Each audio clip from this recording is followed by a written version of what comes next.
Quand je suis entré à la fac en 1991, je me suis inscrit au club de rugby. Comme c'était assez compétitif, on m'a envoyé un planning d'entraînement très strict à faire pendant l'été. Je l'ai immédiatement fichu à la poubelle.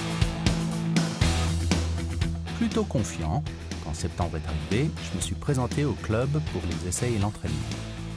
Sur place, bizarrement, les gars étaient tous réunis en silence, jusqu'au moment où l'entraîneur est entré et a annoncé « On va commencer par le test BIP ». Le test BIP est un test où l'on court sur 20 mètres aller-retour en chronométrant avec un bip de plus en plus rapide. On court jusqu'à épuisement. En ce qui me concerne, ça n'a pas été long. J'ai été le deuxième à m'arrêter. Je me suis effondré au bord de l'évanouissement. Ensuite, on a dû se déshabiller pour faire le second test appelé test de graisse. Je vous laisse imaginer.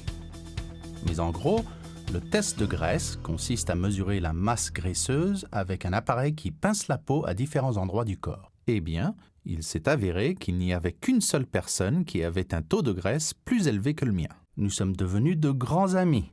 En fait, plutôt de gros amis. Les résultats de ces tests ont été enregistrés et annoncés publiquement. Dois-je préciser que c'était particulièrement humiliant? Puis, quand tous les tests ont été terminés, l'entraîneur nous a réunis et il a dit « Bon, tout cela n'était peut-être pas très agréable, mais au moins, on a découvert la vérité pendant l'entraînement avant que de vraies questions ne soient soulevées pendant un match. Parfois, nous faisons des expériences qui nous confrontent à une dure réalité. Nous sommes dévoilés par certaines choses de façon désagréable. Mais comme le disait l'entraîneur, il vaut mieux découvrir la vérité sur nous-mêmes tant qu'il est encore temps d'y remédier. On a déjà exploré qui Jésus est. Voyons maintenant pourquoi il est venu. Voulait-il apporter la paix sur la terre? Voulait-il guérir les maladies et mettre fin aux souffrances du monde?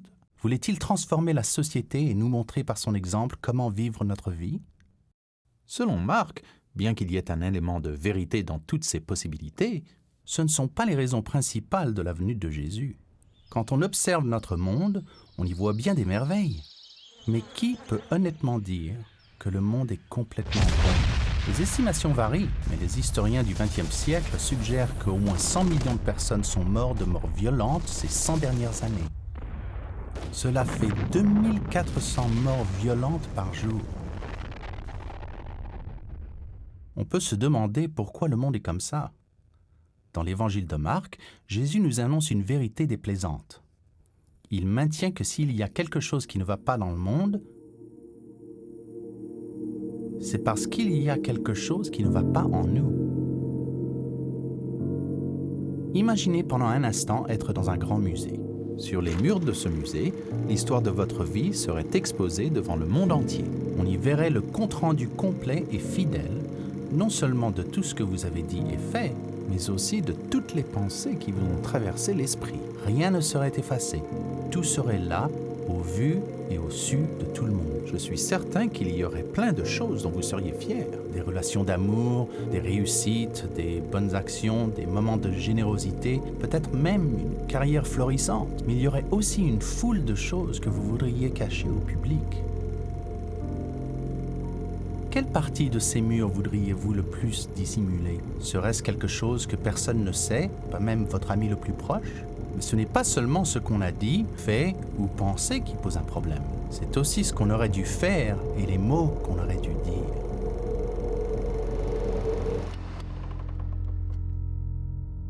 Si ma vie était ainsi exposée sur ces murs, ce serait un cauchemar pour moi. Je détesterais qu'elle soit étalée comme ça aux yeux de tous. J'aurais terriblement honte et je crois que je ne pourrais plus regarder personne dans les yeux. Et vous, en toute honnêteté, le pourriez-vous? Alors, où est le problème?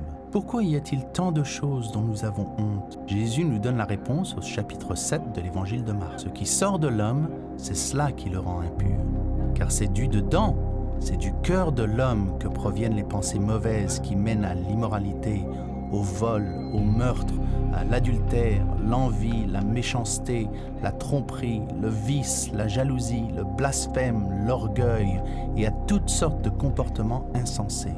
Tout ce mal sort du dedans et rend l'homme impur. Quand on regarde notre monde et qu'on y voit tout ce mal, on veut instinctivement blâmer les autres.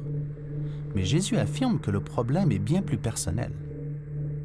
La raison pour laquelle le monde n'est pas comme il devrait être, c'est parce que nous ne sommes pas comme nous devrions être. Si nous voulions remonter à la source de tout le mal qu'il y a dans le monde, dit Jésus, on aboutirait directement au cœur de l'homme.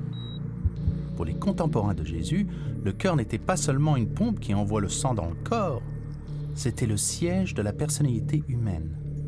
C'était le véritable soi. Pourquoi est-il si difficile de maintenir de bonnes relations? Pourquoi fait-on du mal à ceux qu'on aime le plus? Pourquoi ne fait-on pas spontanément ce qu'on sait être bien? Et pourquoi est-on si souvent tenté de faire ce que l'on sait être mal? Parce que chacun de nous a un problème de cœur. Malheureusement, selon Jésus, nos problèmes ne s'arrêtent pas là. Ce n'est pas seulement que nous traitons les autres et le monde autour de nous de façon honteuse, c'est que nous faisons la même chose avec Dieu.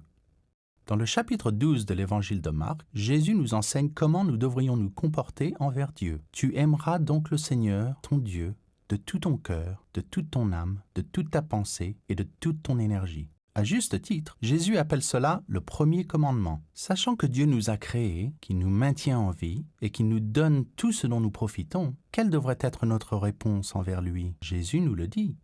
Nous devrions aimer Dieu de tout notre cœur, de toute notre âme, de toute notre pensée et de toute notre énergie. Le mot ici qui fait peur, c'est le mot « tout ». Parce que cela veut dire qu'aucune partie de notre vie ne doit être refusée à Dieu. Il doit avoir tout de tout.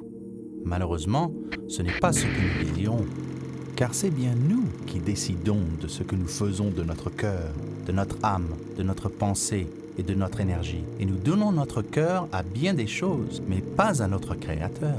Nous connaissons à peine ses commandements et nous les suivons encore moins. Nous développons des relations avec les autres, mais nous négligeons la relation pour laquelle nous avons été conçus. Et au lieu d'aimer Dieu, nous vivons comme si nous étions Dieu nous-mêmes.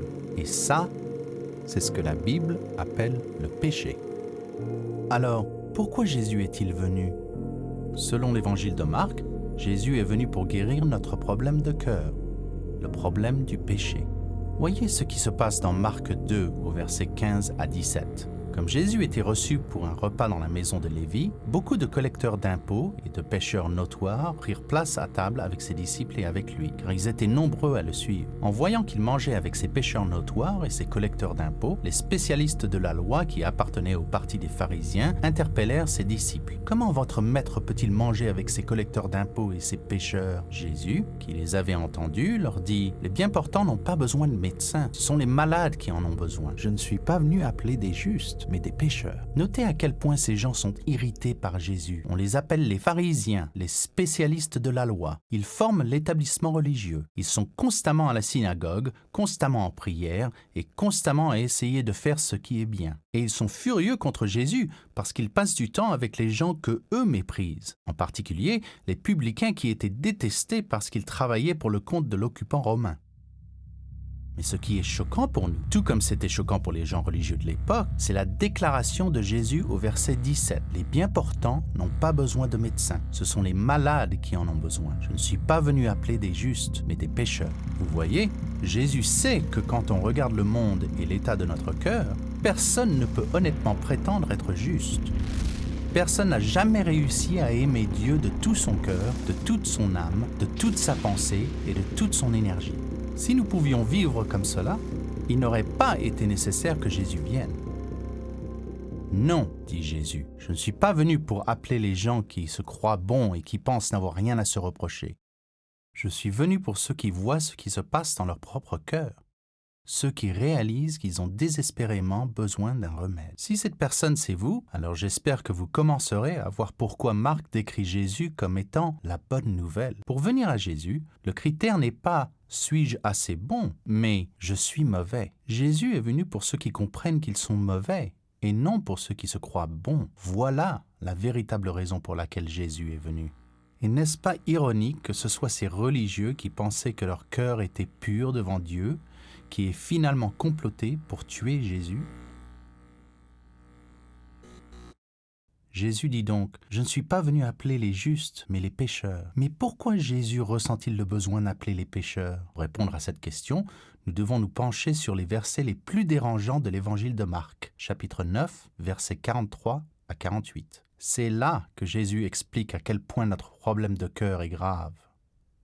Si ta main te fait tomber dans le péché, coupe-la, car il vaut mieux pour toi entrer dans la vie avec une seule main que de garder les deux mains et d'être jeté en enfer dans le feu qui ne s'éteint jamais. Si ton pied te fait tomber dans le péché, coupe-le, car il vaut mieux pour toi entrer dans la vie avec un seul pied que de garder les deux pieds et d'être jeté en enfer. Si c'est ton œil qui te fait tomber dans le péché, jette-le au loin, car il vaut mieux pour toi entrer avec un seul œil dans le royaume de Dieu que de garder les deux yeux et d'être jeté en enfer, où le ver rongeur ne meurt point et où le feu ne s'éteint jamais. Alors que je rendais visite à un ami en Australie, il m'a emmené sur une plage à Botany Bay. Ayant décidé de me baigner, j'enlevai ma chemise quand il m'a demandé « Qu'est-ce que tu fais ?» J'ai répondu « Je vais nager. »« Et ces panneaux ?» m'a-t-il dit. J'ai répondu « Ne sois pas ridicule, ça va aller. »« Écoute mon ami, a-t-il dit. Plus de 200 Australiens ont été tués par des requins. C'est à toi de décider si ces panneaux sont là pour te sauver ou pour gâcher ta joie. Tu es adulte après tout, c'est ton choix. » Sur ce, il a continué sa marche sur la plage. Quand on entend les paroles de Jésus sur l'enfer, on devrait se poser la question « Pourquoi parle-t-il comme ça ? Essaie-t-il de nous manipuler ?